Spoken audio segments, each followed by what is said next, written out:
Greetings to all. Welcome to my podcast, where we sit down and have deep and meaningful discussions about books that capture our interest. We will discuss a classic, a historical book, and my favorite by Paul Coelho. So whether you're stuck in traffic, in the comfort of your home, or hiding from your boss or teacher, get ready for a heck of a ride as we dive into these awesome books. In our last chat, we followed Santiago through this vast and tricky desert where he met this super mysterious alchemist. This wise dude really opened his eyes to the idea of connecting with the soul of the world, which hit home for Santiago as he was looking for his own path.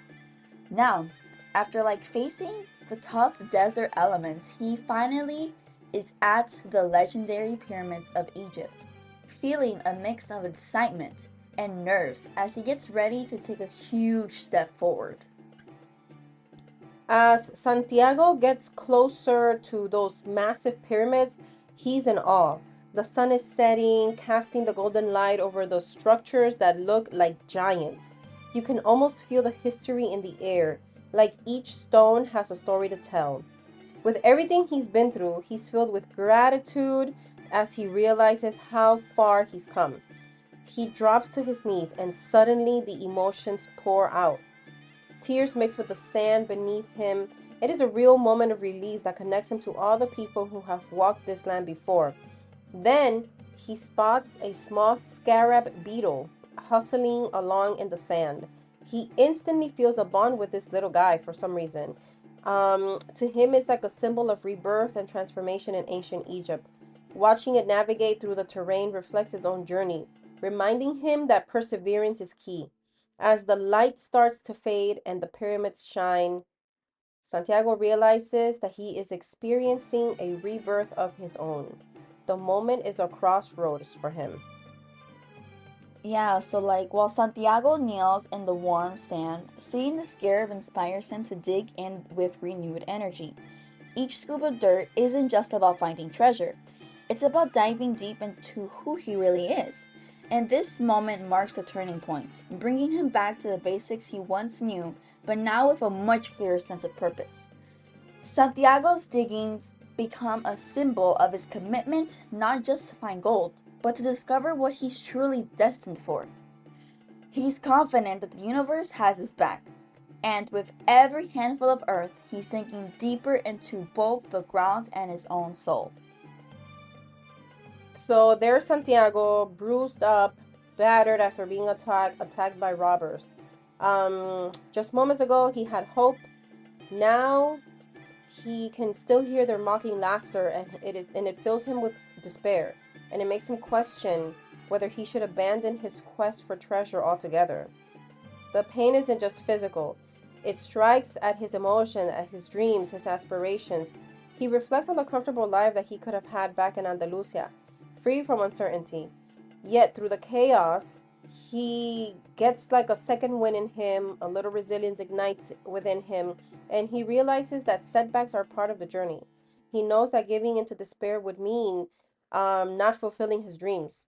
With newfound determination, he rises and he vows that he's going to continue to his goal. He understands that the true treasure lies in the courage to persevere against all odds.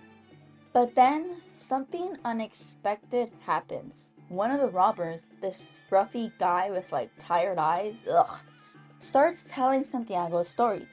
He shares this wild dream he keeps having about an old church in ruins back in Spain, where this massive sycamore tree. According to him, treasures are buried beneath its roots, filled with purpose and hope. Even though it sounds amazing, he brushes it off as nonsense, thinking it's too good for someone like him caught up in a crime and despair. But that dream keeps nagging at him, showing him what he could have.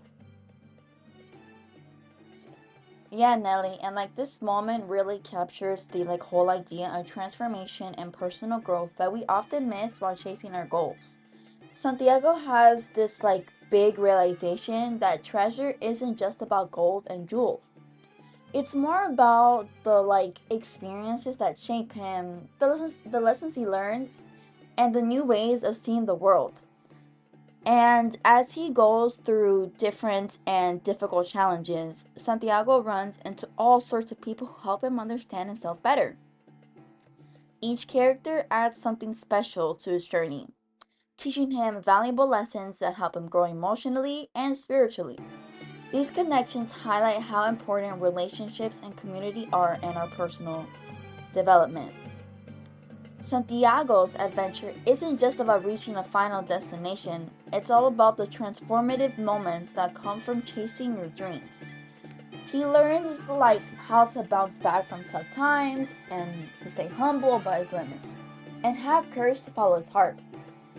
All these lessons enrich his soul and they give him a clearer sense of who he is and what he wants. And plus, knowing there's actual treasure waiting for him adds another layer to his journey. It's like a reminder that while chasing our dreams, we sometimes get tangible rewards. But the real deal is all the growth that happens along the way. And in the bigger picture, Santiago's story reminds us that the road to getting what we want is often full of bumps that help shape who we are. It shows that the rewards we earn, whether real or metaphorical, should reflect our dedication to personal growth.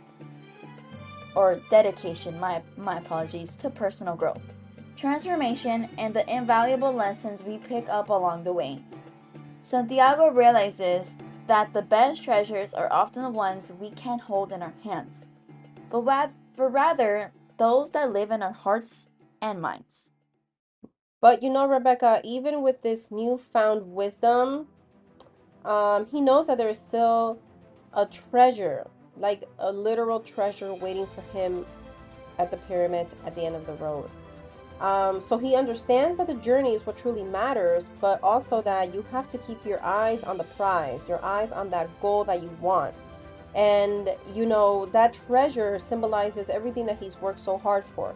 So in the end, it's about both the experiences that have changed him and the rewards that is still out there waiting for him to claim. Yeah, so Santiago is a true alchemist, not in the magical sense, but because he has this amazing knack for turning life's challenges into chances to grow. Instead of letting fear drag him down, he flips it around and uses it as fuel for courage, realizing that real bravery happens when we face what scares us. He also views pain not as something that trips him, but as a crucial part of his journey, helping him learn and build resilience along the way. And on top of that, Santiago knows that love isn't just a feeling, it's a powerful force that pushes him towards his dreams.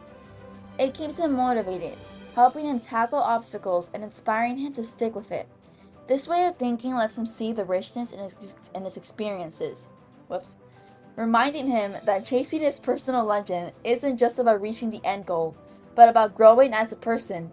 And each lesson and struggle shapes him into a more enlightened and real version of himself, making it clear that the journey is just as important as where he is headed.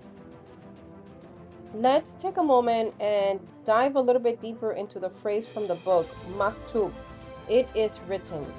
This saying is significant, and it implies that there is a predetermined path for everyone, and that it is woven into the fabric of the universe. It serves as a powerful reminder that when we align ourselves with our true purpose and passions in life, that we can tap into a greater flow of energy and opportunity. So maktub can be thought of as a gentle yet firm cosmic nudge that encourages us to remain authentic and true to our purpose, to our journeys. It's a call to trust that when we are proactive and we put ourselves into the world, whether it means pursuing our dreams, taking risks, embracing new experiences like Santiago did, the universe will begin to conspire in our favor. We start to notice that the right opportunities manifest just at the right time. Support systems are there and they emerge when we least expect them, right in the nick of time. And then we are going to have people crossing our paths that will, one way or another, help us in our growth. So there is a great trust in the process of life, reminding us, that we're never truly alone. Each step that we take is kind of like a reinforcement of our beliefs that we are part of something that is bigger than ourselves. So, what the book says to me is that we empower ourselves to navigate our journey with faith and confidence. And we just have to stay true to the course, true to ourselves and our purpose. So we can do that. We can stay true to our beliefs, we can stay open to the signs and trust that our unique stories will be unfolding as we go with the help of, you know, our greater power, which in our case is God. And then there's Fatima, always there, loyal as ever, and patiently waiting. You can just sense the buzz in the air. Even if we don't get to witness their big reunion, it's like you can almost feel the anticipation building up. Santiago's adventure might be wrapping up at this point, but the love that kicked off his journey is still blooming, vibrant and alive. Like this refreshing oasis popping up in the middle of a harsh desert. There's something special between them, and even though the story might come to a close, their connection feels like it's just getting started. It's all about those little moments that remind us love can thrive even in the toughest situations. As we wrap things up, take a moment to think about this. Where is your sycamore tree? You know that dream or goal that you have put on the back burner?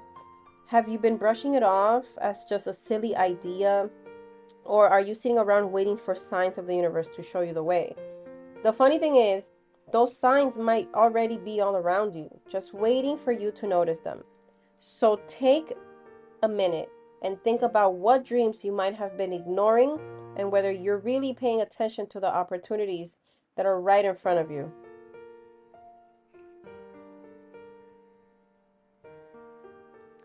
Yes, Nelly.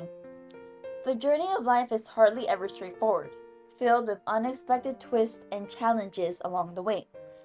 And for Santiago, reaching his lowest point was an important moment that catalyzed his quest for deeper meaning and understanding of what truly matters in life.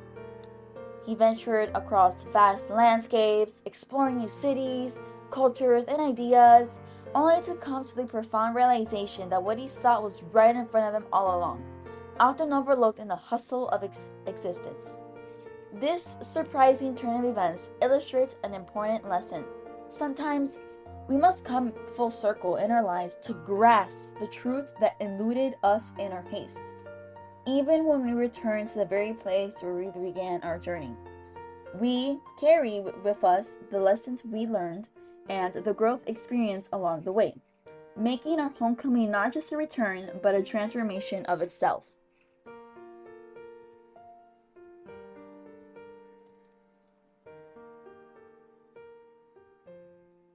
And Rebecca, maybe that's the real magic. Coming home with fresh eyes, with new perspectives, new ideas, richer soul, and a deeper understanding of life itself.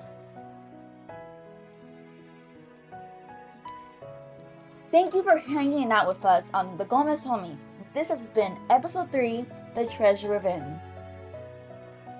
And whether you're in the beginning of your own journey, feeling lost in the vast desert of life, or digging beneath your own sycamore tree, remember that the treasure you seek is also seeking you.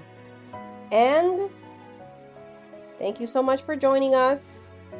I hope you enjoyed this episode and have a lovely day.